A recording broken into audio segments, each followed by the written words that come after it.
계속 기도해 주시고 같이 함께 이렇게 선교에 동참해 주셨으면 좋겠고요. 끝나고 나가시면서 뭐 브로셔나 뭐 준비된 거 있죠? 예. 그 한번 안내 책자 한번 보시고 같이 좀 이렇게 후원하실 분들은 같이 함께 해 주셨으면 합니다. 할렐루야. 네, 옆에 분과 인사하겠습니다. 당신은 하나님의 사람입니다. 예.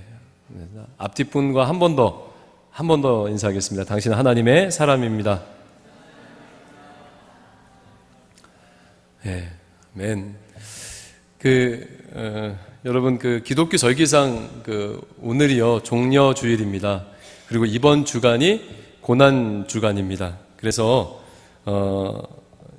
한 주간 여러분, 특별 새벽 기도회도 나오시고, 또, 말씀을 통해 그리스도의 그 사랑을 깊이 알아가는 한 주 되시길 축복합니다. 예, 미국에요, 캘리포니아의 레드우드라고 하는 나무가 있습니다. 이 나무는요, 지구상에서 가장 큰 나무예요. 높이가 한 100m 정도 되고요. 둘레가 한 8m 정도 되는 아주 큰 자이언트 식물입니다. 이렇게 큰 나무가 어떻게 강한 바람이나 이런 기상 변화에 견뎌내며 자라왔을까? 그렇게 크게 자랐을까? 이제 사람들이 궁금해서 막 연구를 하다가 이제 나무 밑을 파보고 중요한 것을 알아냈습니다. 뭐냐면요, 나무의 뿌리가 약 30m가 된다고 해요. 그 30m가 되는 그 나무의 뿌리가 주변에 있는 다른 나무들의 뿌리하고 연결되어져 있었다는 것이죠. 그래서 어떤 기상 변화에도 이 나무가 뽑히거나 흔들리지 않을 수 있었다는 것입니다. 여러분, 혼자보다 둘이 낫고 둘보다 셋이 낫습니다. 성경에 보면 삼겹줄은 쉽게 끊어지지 않는다라고 했습니다. 여러분, 우리가 보는 이 말씀에 우리가 계속 사무엘상을 보고 있는데요, 이제 다윗은 혼자가 아닙니다. 사울의 추격을 피해서 아둘람 굴에 있을 때에 사람들이 모였어요. 자, 22장 1절과 2절인데요. 같이 한번 읽어볼까요? 사무엘상 22장 1절과 2절 시작. 그러므로 다윗이 그곳을 떠나 그의 형제와 아버지의 온 집이 듣고 자와 빚진 모든 자와 마음이 원통한 자가 다 그에게로 모였고 그는 그들의 우두머리가 되었는데 그와 함께한 자가 400명 가량이었더라. 네, 아멘. 그러니까 세상에서 실패하고 또 설 자리가 없는 사람들 400여 명이 그 굴에 모인 것입니다. 그리고 다윗이 우두머리가 되어서 공동체가 만들어졌습니다. 정확하게 이야기하면 하나님께서 모이게 하신 것이죠. 물론 상처가 많고 부족한 사람들이 모였으니까 어떻겠어요? 티격태격 싸웠겠죠. 하루도 조용한 날이 없었을 것입니다. 그러나 하나님께서 이런 연약한 자들을 통해서 이스라엘 역사상 가장 강력한 통일 왕국을 세우게 되죠. 사실 여러분, 오늘날 우리 교회도 또 우리 부서도 지금은 약해 보이고 부족해 보입니다.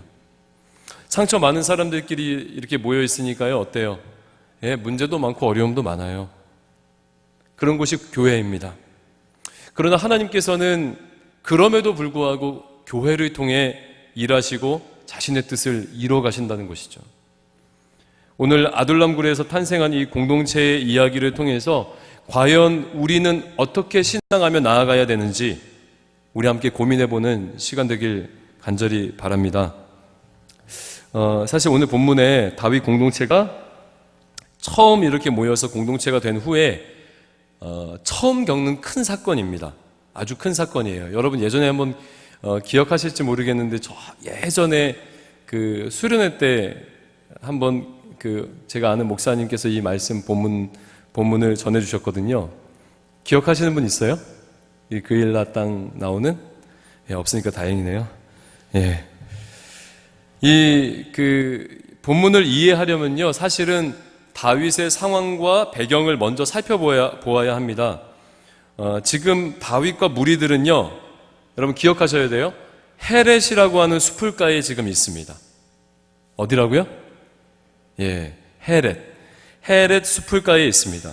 본래 이 다윗이 본래는 이리저리 도망 다니다가 블레셋으로 망명까지 했습니다. 그러나 그에게 안전한 곳은 어디에도 없었어요. 그래서 하루는 광야로, 하루는 동굴로 도망하며 살아야 했습니다. 예, 그런데 여러분 이스라엘이 얼마나 큰지 아세요? 이스라엘 면적이 얼마나 되는 줄 아세요? 그렇게 크지 않습니다. 우리나라의 약 강원도 땅 정도 된다고 합니다. 거의 비슷하다 그래요. 그러니까 이 강원도 땅 정도 되니까 아무리 다윗이 사울을 피해서 이리저리 잘 도망 다닌다 해도 사실 여러분 이게 잡히는 것은 시간 문제예요. 강원도 땅이니까 얼마 안 되니까. 그래서 진짜 사울이 마음 먹고 전력을 다해서 다윗을 쫓으면 다윗은 아마 며칠 안에 잡힐 수 있을 것입니다. 몇천 명을 이제 군사들을 풀어서요. 그래서 다윗이 이제 이렇게 생각한 거예요. 더 이상 내가 이 땅에, 그 이스라엘 땅, 유대 땅에서는 살 수 없구나라고 판단하고 이방 땅으로 옮겨갔습니다. 어디로 옮겨갔냐면 22장 전반부에 나오는데 이방 땅 모압 미스베로 갔습니다. 도망했습니다. 그런데 이제 하나님께서 갓 선지자를 보내서 다윗을 따끔하게 지적합니다. 장차 이스라엘의 왕이 될 네가 어떻게 언약의 땅을 버리고 이방 땅에서 너의 힘으로 사울을 피하려고 하느냐. 얼른 그 유다 땅으로 돌아와라 라고 말씀하십니다. 그래서 다윗은 선지자의 말에 순종하고 돌아왔는데 그곳이 바로 어디였냐면 우리가 23장 1절에서 보는 바로 이 지역 헤렛 수풀가입니다. 헤렛 수풀가. 헤렛 수풀가는 어디쯤에 있냐면요, 우리나라로 따지면 포항이나 울산 정도에 있는 곳이에요. 그러니까 유대 땅의 동쪽 최남단에 있는 지역이 헤렛 수풀가입니다. 블레셋하고 유대 땅하고 거의 경계에 있어요. 그러니까 유대 땅에 아주 조금 들어온 것이죠.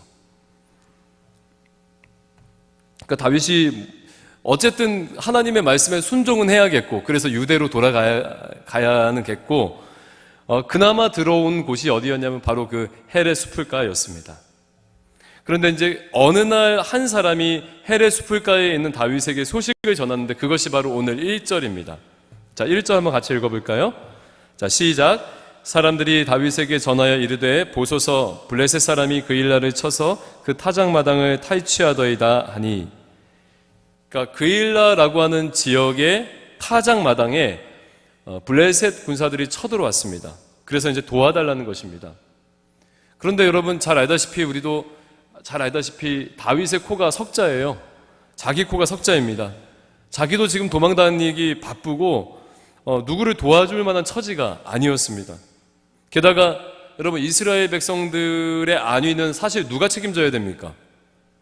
그렇죠. 지금 실제 왕인 사울이 책임져야 했습니다. 그래서 꼭 다윗이 자기가 가서 구할 필요는 없었던 거예요. 그래서 이제 다윗이 그래도 다윗이 하나님께 물어봅니다. 그것이 2절입니다. 이에 다윗이 여호와께 묻자와 이르되 내가 가서 이 블레셋 사람들을 치리이까? 여호와께서 다윗에게 이르시되 가서 블레셋 사람들을 치고 그일라를 구원하라 하시니, 그러니까 하나님께서 그일라로 가서 그들을 도우라고 말씀하십니다. 하셨어요. 여러분, 저 같으면은 그러니까 기도를 아예 안 합니다. 이런 기도를 안 해요. 웬만하면. 왜요? 이런 기도하면 뻔히 하나님께서 가라고 하실 것 같으니까 기도 안 해요. 이런 거 하면 안 돼요, 여러분. 저기 땅이 맞습니까? 어디 맞습니까? 아프리카가 맞습니까? 이런 기도 하지 마세요. 하면 뻔합니다. 오늘 베트남 봤죠? 영상? 기도 한번 해보세요. 이게 거의 100%예요, 거의 100%. 특히 여러분 그일라 땅은 유대 땅에서도 완전히 그 안쪽 내륙 지방이에요. 그러니까 우리나라로 따지면 대전 정도가 되는 지역이에요. 그러니까 이제 만일 그일라 땅에 가서 그들을 도와주면 앞으로는 블레셋 사람들과 싸워야 되고 뒤로는 사울이 추격해 오는 것을 피해야 하는 것이죠. 그러니까 완전히 그 사이에 껴버리는 거예요. 그러니까 이제 그일라 땅으로 가는 일이 사실 상식적으로는 말이 안 되는 그러한 일입니다. 승산 없는 게임이에요. 자기 무덤을 파는 것과 같은 일입니다. 그래서 여러분 3절에 보니까 다윗의 참모들도 동일하게 말합니다. 자, 3절 한번 읽어볼까요? 같이 한번 읽어볼게요. 시작. 다윗의 사람들이 그에게 이르되 보소서 우리가 유다에 있기도 두렵거든 하물며 그일라에 가서 블레셋 사람들의 군대를 치는 일이리까 한지라. 하나같이 다 반대하는 거예요. 아니 이렇게 지금 유다 땅에 살짝 들어온 것도 사실 두려운데 잡힐까봐 내륙까지 어떻게 갑니까? 그 지역까지 어떻게 통과해서 갑니까? 이거 완전히 자살행위입니다 라고 한 것이죠. 여러분 맞습니다. 지금 이 다윗의 사람들이, 다윗의 참모들이 아주 문제를 냉철하게 잘 본 것입니다. 이거 완전 미친 짓입니다 사실. 그런데 이제 다윗은 그래도 한 번 더 기도해 봅니다. 한 번 더 기도해 봐요. 한 번 더 기도해 보는데 그러나 주님의 대답은 여전하십니다. 그일라로 가서 주민들을 구원해라. 블레셋을 너의 손에 붙였다라고 말씀하세요. 여러분 이 일이 얼마나 무모한 일인지 그일라에 온 다윗을 보고 사울이 이 본문 말고 그 뒤에 보면 이렇게 말하거든요. 다윗이 그일라에 온 것을 어떤 사람이 사울에게 알림해 사울이 이르되 하나님이 그를 내 손에 넘기셨도다. 그가 문과 문 빗장에 있는 성읍에 들어갔으니 갇혔도다 라고 했어요. 여러분 지금 다윗이 그일라로 가는 것이 얼마나 이해 안 되는 일인지 여러분 지금 보이세요? 이 말씀을 통해서 사울이 이렇게 말한 거예요. 문과 문 빗장 사이에 갇혔다라고 한 거예요. 여러분 문하고 문을 거는 그 문 빗장 사이가 얼마나 있어요? 사이가 있습니까? 없어요. 문과 문 빗장 사이는 없는 거예요. 그러니까 완전히 지금 빠져나갈 데가 전혀 없다라는 것이에요. 그일라 땅에 들어온다면 완전히 이제 포위해서 다윗을 잡으면 된다는 이야기죠. 제가 존경하는 목사님이 이 본문을 설교하실 때 이런 상황을 두고 5글자로 줄여서 말씀하셨습니다.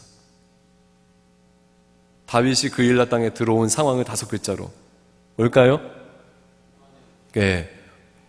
설교 잘 들었네요. 독 안에 든 쥐. 7글자로 줄이면 뭘까요? 네? 네. 독 안에 든 쥐새끼. 네. 이거 완전히 말이 안 되는 일이에요. 그러나 여러분 다윗이요 하나님께서 가라고 하시니까 부하들을 설득해서 그일라로 향합니다. 결국 다윗과 그 일행이 블레셋과 싸워서 블레셋을 이기고 그일라 주민들을 구원하게 됩니다. 그리고 사울은 다윗을 잡으려고 했지만 이 뒤쪽에 보면은 결국 잡지 못하고 이야기는 마무리됩니다. 여러분 우리가 이 말씀을 대할 때 어떻게 하나님을 섬기며 나아가야 할지를 우리가 발견할 수 있습니다. 무엇입니까? 우리 교회 공동체가 어떻게 하나님을 신앙해야 되는지 여러분 뭐가 보입니까? 말씀에서 순종이죠. 순종입니다. 하나님을 신앙하는 것은 뭐냐면 하나님의 말씀 앞에 순종하는 훈련을 하는 거예요. 할렐루야. 여러분 광야 생활을 통해서 성숙해져 가고 있거든요, 이 다윗이. 그래서 선지자를 통해서 하시는 말씀들을 듣기 시작합니다. 처음에는 갓 선지자가 말해가지고 어때요? 모압 땅에 있다가 헬의 숲을가까지 왔어요. 그리고 또 기도하니까 하나님께서 그일라로 가라고 하니까 어때요? 예, 그일라까지 갑니다. 자기의 생명이 위태할지 모르지만 다윗은 그일라로 향합니다. 여러분, 이 그일라로 가는 길은요, 고달프고 어려운 길이에요. 다른 사람들은 결과가 뻔하다고 만류하는 길입니다. 그러나 다윗은 사람의 말보다 누구의 말을 들었죠? 하나님의 말씀을 들었습니다. 여러분, 이것이 신앙입니다. 좁고 협착한 길로 자원하여 가는 그것이 바로 우리의 신앙입니다. 넓은 길로 가는 것이 아니에요. 사람들이 만류하는 그 좁은 길로 가는 것이 신앙이란 이야기예요. 우리 성경에 보면 여러 믿음의 사람들도 그 길을 갔고, 또 자신을 본받으라 말씀하신 주님도 바로 그 좁은 길을 걸으셨습니다. 그리고 우리에게도 지금 가라고 하십니다. 너희가 진짜 예수 믿니? 진짜 너희에게 신앙이 있니? 그러면 사람들이 말하는 넓은 길이 아닌 하나님께서 말씀하시고 오라 하시는 그 좁은 길로 가는 거예요. 마태복음 7장 13절에서 14절에 보면 좁은 문으로 들어가라. 멸망으로 인도하는 문은 크고 그 길이 넓어 그리로 들어가는 자가 많고 생명으로 인도하는 문은 좁고 길이 협착하여 찾는 자가 적다라고 했습니다. 그런데 여러분, 그냥 솔직하게 저와 여러분들 어떻게 신앙하고 있습니까? 어떻게 하나님을 섬기고 있습니까? 한번 냉철하게 여러분 한번 되짚어 보세요. 이 시간을 통해서. 정말 진짜 다윗처럼 이해되지 않고 또 사람들이 만류해도 그것이 하나님의 뜻임을 확인하고 확신하고 정말 기꺼이 자원하며 그렇게 섬기고 있습니까? 여러분? 아니면 그저 헬의 숲을가에 납작 엎드러 머물면서 그렇게 신앙생활하고 있지는 않습니까? 여러분, 헬의 숲을가가 어디라고 그랬죠? 유대 땅의 끝자락이에요. 동쪽 남단의 끝자락입니다. 그리고 헬의 숲을가라는 그 이름이, 명칭이 요새라는 뜻이 있어요. 요새. 그러니까 이제 다윗 편에서는 처음에 유대 땅으로 들어가라라고 하는 그 선지자의 명령에, 그 명령에는 순종해야는 겠고, 그렇다고 깊이 들어가자니 어때요? 위험할 것 같고, 그래서 최대한 자기가 안전하게 여겨지는 바로 그 자기만의 요새 헬의 숲을가에 머문 것이에요. 이런 거예요. 말씀은 순종하겠는데 내가 경계를 정하여 하는 것이죠. 저는 여기까지 하겠습니다. 하나님, 내가 하나님을 섬기는 데 있어서 내가 여기까지만 섬기겠습니다 라고 하는 거예요. 똑같은 것이죠. 발만 담그는 거예요. 유대 끝자락에 발만 담그는 거예요. 그냥 순종은 해야겠는데, 말씀은 들어야겠는데 내가 선을 정해버리는 것이죠. 여기까지 하겠습니다. 여러분, 사랑하면 그렇게 할 수 있습니까? 여러분, 제 얼굴 보세요. 사랑하면 그렇게 할 수 있어요? 내가 선을 그어놓고 여기까지만 사랑할래가 됩니까? 네, 3만 원 정도까지만 선물하겠습니다. 아니요, 5만 원 정도까지만 선물하겠습니다. 사랑하는 내 여자친구에게, 남자친구에게. 이렇게 됩니까?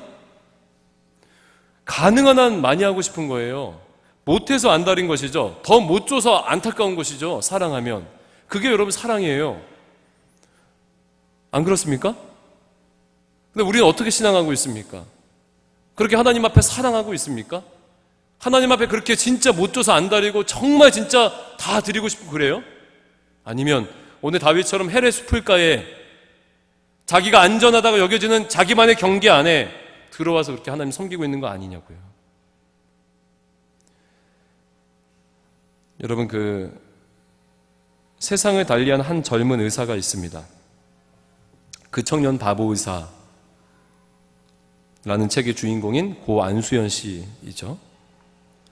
믿음을 가진 이 젊은 의사는 평생을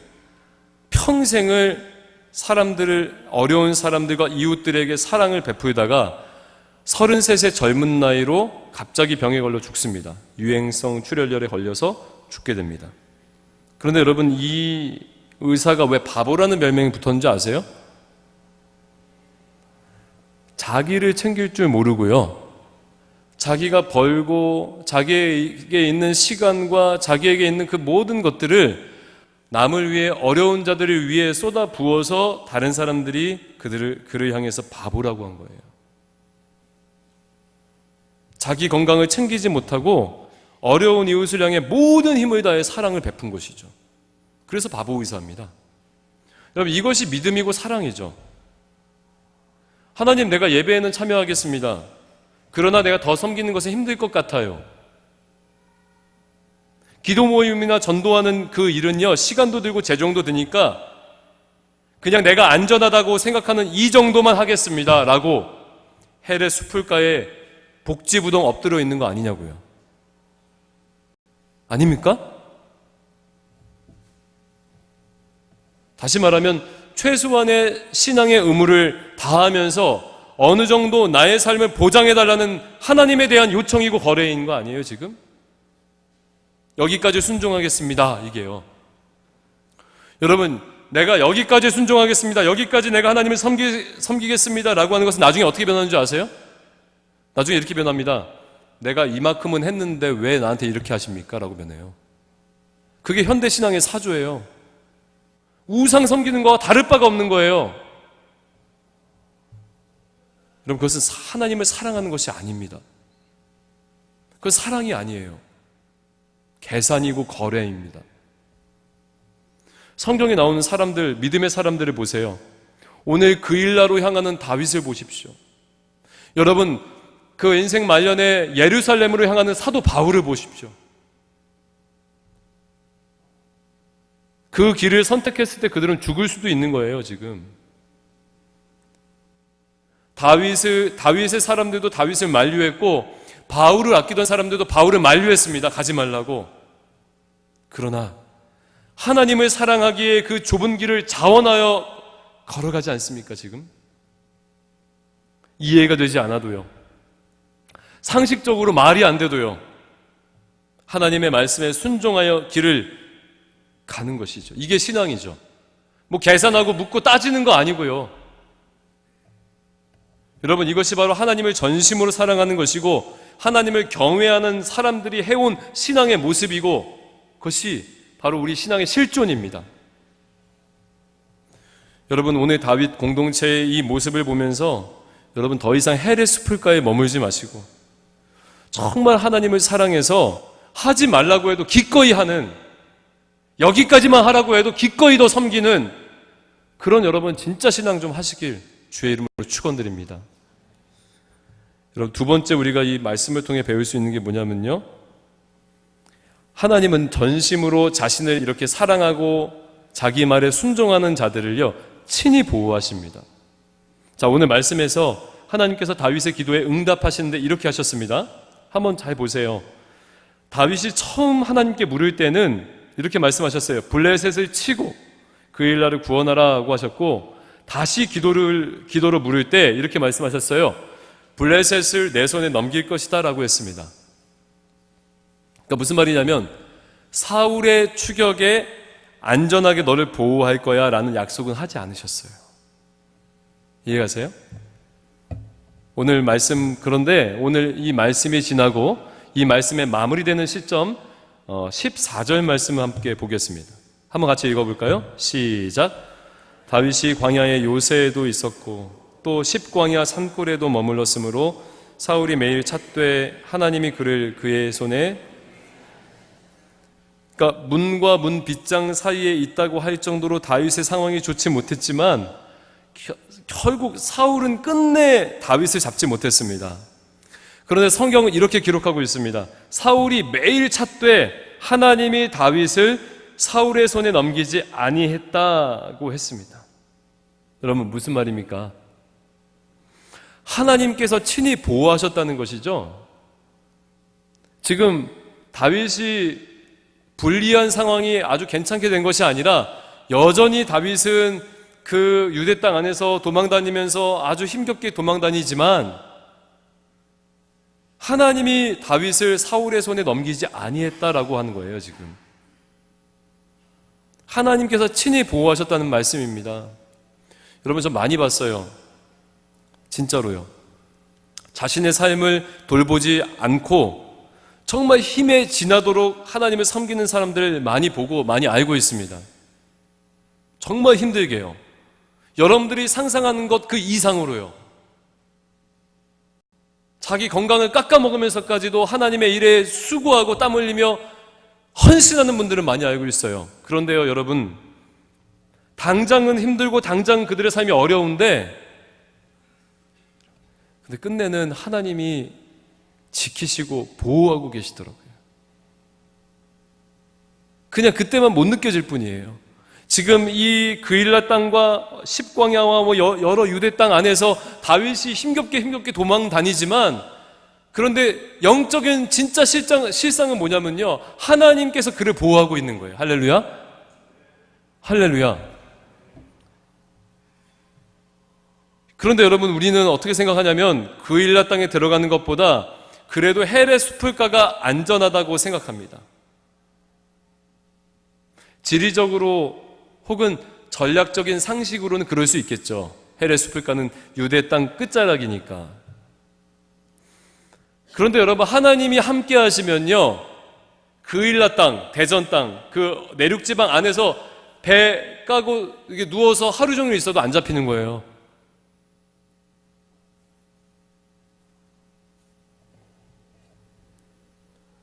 그런데 왜 우리는 헬의 수풀가가 더 안전하다고 느낄까요? 왜 여기가 안전하다고 느낄까요? 왜냐하면 하나님의 역사와 보호하심을 보지 못했기 때문에 그렇습니다. 볼 수 없기 때문에 그렇죠. 하나님의 손길, 하나님의 보호하심을 눈으로 실제 보지 못하기 때문에 그렇죠. 볼 수 없기 때문에 그래요. 그러나 하나님의 보호하심이 없는 것이 아니죠. 할렐루야. 그 뉴욕타임즈가 베스트셀러 그 1위로 뽑은 책 한 권이 있습니다. 여러분 아마 다 아실 거예요. 그 마크 빅터 한센이 쓴 그 영혼을 위한 치킨 스프라고 하는 책이에요. 예전에 제가 읽어봤는데, 아주 예전에. 다들 아시죠? 스프는 아시는데 책은 모른다고요? 그 책의 내용 중에서 이런 이야기가 있습니다. 수잔 앤더슨이라고 하는 34살 된 여인이 있었습니다. 그때 제가 읽을 때는 분명히 이 여인이 나보다 나이가 많았는데 굉장히 어리네요. 근데 이 여인이요, 어느 날 시력이 나빠져서 그 병원에 찾아갑니다. 그리고 수술을 하게 되었는데 의사의 오진으로 실명을 하게 돼요. 졸지에 소경이 된 것이죠. 시리에 빠진 그 수잔 앤더슨은 남편의 도움으로만 거동할 수 있게 되었습니다. 1년 뒤에 마침 알맞은 직장을 찾아서 출근하게 되었는데, 그때도 여전히 남편이 함께 동행해 주었습니다. 아침마다요.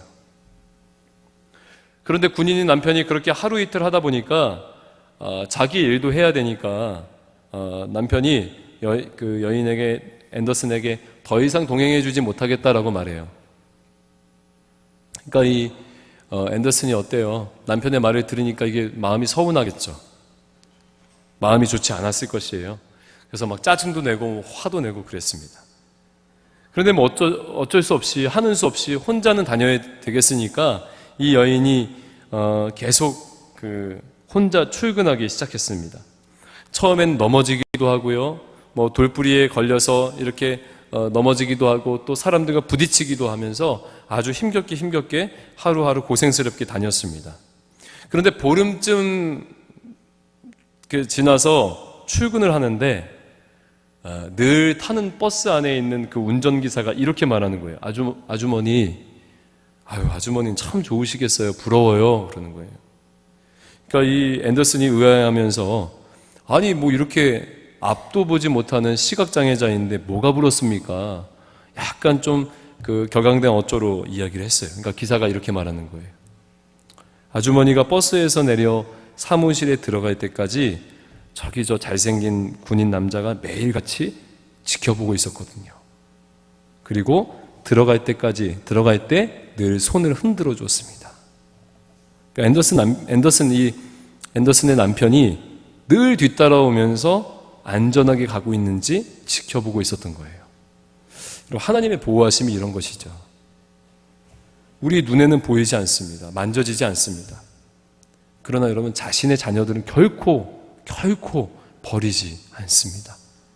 자기를 순종하고 자기를 경외하며 자신을 위해서 나의 최선의 것을 쏟아붓는 그 자기 자녀들에게 결코 하나님께서 그냥 내버려 두지 않는다는 이야기죠. 여러분, 아무것도 안 해도, 여러분 여기 부모님들이 계시면 이해하실 거예요. 자기 자식이 자기를 위해서 아무것도 하지 않아도 어때요? 마냥 물가에 내놓은 어린아이처럼 늘 그를 향해 마음이 쏟아지고, 예? 늘 그에 대한 걱정이 있는 거 아니겠어요? 그게 부모의 마음 아닙니까? 하나님이 그러시다는 거예요.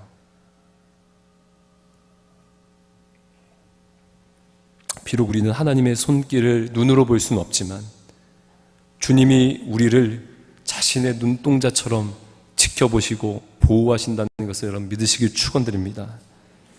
여러분, 하나님을 전심으로 한번 섬겨보세요. 순종해 보세요. 힘에 지나도록 한번 해보세요.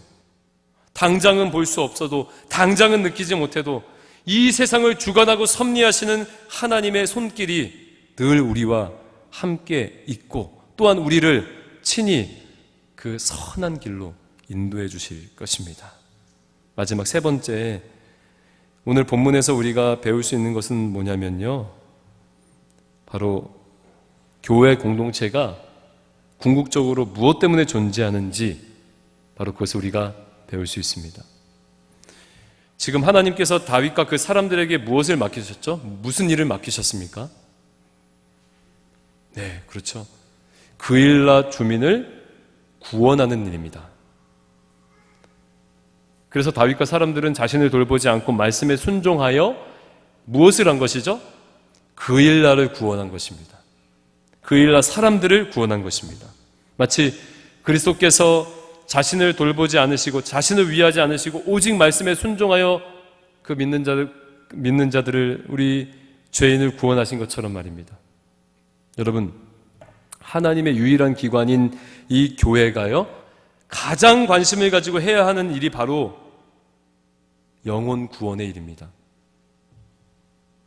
성도들은 그리스도의 장성한 분량까지 그 말씀을 통해 자라가야 되고, 또 이 교회는요, 믿지 않은 영혼들을 전도하며 하나님을 알고 믿도록 해야 되는 그 사명이 이 교회에게 있는 것이에요. 그것이 교회의 비전이고 사명입니다. 여러분, 이 비전을 잃어버리면 존재의 이유가 없는 거예요. 교회가 있을 필요가 없다는 얘기죠. 여러분, 요즘 많은 교회들을 보십시오. 한 영혼을 구원하는, 그 한 영혼이 구원 얻는데 관심을 쏟는 것보다 교회의 건물이나 사람이 모이는 수나 뭐 이런 여러 가지 것들에 관심을 가집니다. 여러분, 오늘날 한번 보세요. 생각해 보세요. 교회들이 얼마나 힘이 있어졌습니까? 얼마나 돈이 많아졌습니까? 얼마나 능력이 있습니까? 도대체 무엇을 위해서 그것을 씁니까? 그 힘과 능력을 무엇을 위해서 사용합니까? 무엇을 위해 사용해야 됩니까? 우리 안에서 놀려고요? 우리 안에서 잔치하려고요? 아니죠. 물론 우리 안에서 말씀으로 양육받아 성장하는 일도 있어야겠지만 가장 관심을 가져야 되는 게 뭐예요? 영혼 구원의 일이에요. 전도하는 일입니다. 여러분, 우리 청년부가 여기 지금 청년 리더들도 있고 각 셀들도 한 60명 모여 있는데 한번 생각해 보세요. 여러분, 너무 공부만 한 거 아니에요? 말씀을 통해 하나님을 진짜 안다면, 진짜 알아가고 있다면 여러분, 그 전하고 싶어야 되는 것이 당연한 것입니다. 과연 전도하십니까? 하나님 전하세요? 간접적으로라도 하나님 전하고자 정말 그렇게 예배의 삶을 사세요? 셀별로 그런 어떤 한 주간의 나눔이 있습니까? 여러분, 이게 없으면요, 공동체가 죽어요. 이 비전과 이 목적이 없으면 공동체가 무너진다고요. 우리가 복음을 아는 것은 우리 서로 자신을 위해 아는 것이 아닙니다.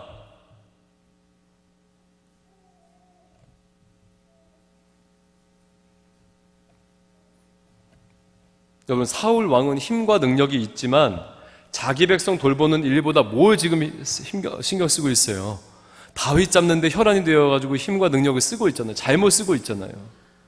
그러니까 하나님께 버림받는 것이죠. 그러나 여러분, 다윗과 사람들을 보십시오. 누가 봐도 오합지졸 비참한 인생들입니다. 환난당한 자, 마음이 원통한 자, 빚진 자들이에요. 그런데 결국 이들이 하나님께 힘에 지나도록 순종함으로 어떻게 됩니까? 하나님의 구원 역사를 이루는 거 아니에요. 마찬가지입니다. 여러분, 우리가 교회 안에서 목사님, 제가 여기 좀 부족해요. 아직 제가 이렇게 연약해요. 제가 이렇게 치유가 안 됐어요. 평생 해야 돼, 평생. 죽을 때까지 그것만 해야 된다니까. 맞아요, 여러분. 죽을 때까지.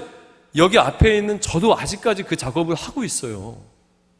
우리 모두가 그 작업을 죽을 때까지 하는 거예요. 온전한 사람이 아무도 없습니다, 여기는. 그래서 자꾸만 자기만 바라보면은 정체되고 썩어 죽어가는 거예요. 그러니까 죽는 거예요. 우리 청년들 그러니까 힘든 거예요. 한번 자기에게서 눈을 들어서 다른 데를 보세요. 믿지 않는 데를 보시라고요. 복음이 필요한 데를 보십시오. 우리의 손길이 필요한 데를 보시라고요.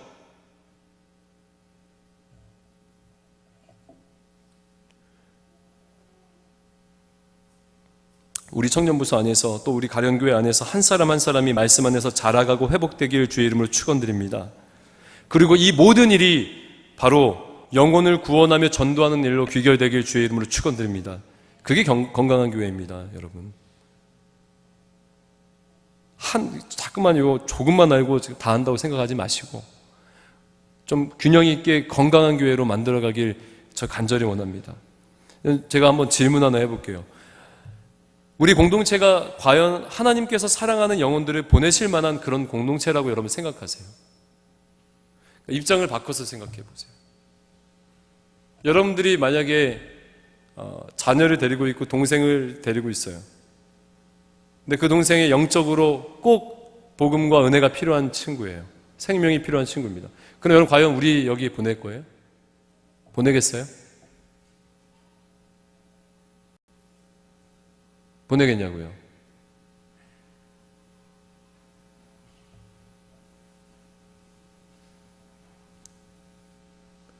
우리와 함께 있으면 안전할 거야. 우리와 함께 있으면 생명을 나누게 될 거야. 라고 기꺼이 맞이할 수 있는 공동체가 되길 주의 이름으로 축원드립니다. 말씀을 맺겠습니다. 여러분, 교회가 무엇입니까? 6글자로 한번 해볼게요. 오늘 계속 글자가 나오네요. 6글자로. 교회가 무엇입니까? 네? 교회가 뭐예요? 하나님의 성전. 예, 할렐루야, 맞네요. 제가 원했던 답은 아닌데. 그리스도의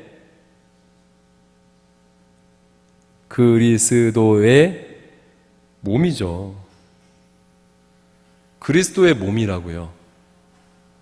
여러분, 우리는 원래 전에는 부족하고 연약하여 죽을 수밖에 없는 죄인들이었습니다. 하나님의 의의 기준에 들지 못해서 하나님의 영벌인 그 지옥 형벌을 받아야 하는 자들, 받을 수밖에 없는 자들이었습니다. 그러나 그리스도께서 우리의 죄를 대신 지시고 십자가에 죽으신 것이죠. 그리고 사흘 만에 다시 살아나셨습니다. 부활하셨습니다.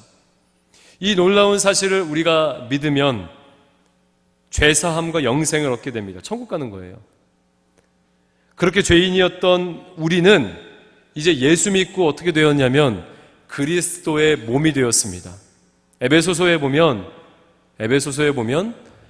예수 그리스도 부활하신 주님이 승천하셔서 온 이 지구상에 있는 모든 보편 교회의 머리가 되게 하신다라고 했어요. 그러면 오늘 말씀을 통해서 한번 확인해 보겠습니다. 예수님께서 머리입니다. 우리는 몸이에요. 아까 우리가 첫 번째 교회는 무슨 훈련을 하는 곳이라고 했죠? 순종하는 훈련을 하는 곳이라고 했습니다. 그죠? 왜요? 예수님이 머리니까 그런 거예요. 예수님이 머리가 되시고 우리는 몸이니까 그의 말을 들어야, 그를 따라, 그를 힘입어 움직여야 온전한 방향으로 나아갈 수 있는 거예요. 그리고 여러분, 아까 두 번째 뭐라고 그랬습니까? 교회를 지키신다 했죠. 보호하신다 했습니다. 여러분, 우리는 그의 몸입니다. 무슨 말이에요? 연결되어 있다는 것이죠. 몸과 머리가 분리되어 있어요? 아니죠. 하나입니다. 우리는 예수의 피로 이제 그와 연합된 자가 된 것이에요. 예수의 피로 그와 한 몸이 된 것입니다. 예수의 피로 그의 자녀가 된 것입니다. 그럼 자녀를 주님이 보호하지 않으실까요? 아니죠. 보호하십니다. 친히 보호하십니다. 마지막, 교회에는 영혼 구원의 사명이 있다고 했죠.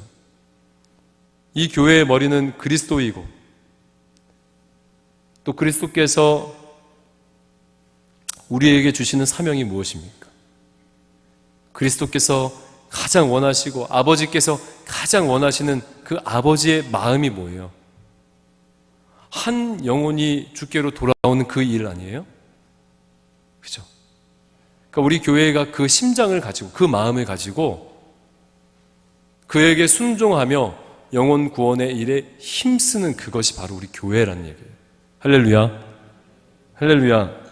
정리가 좀 되셨는지 모르겠습니다.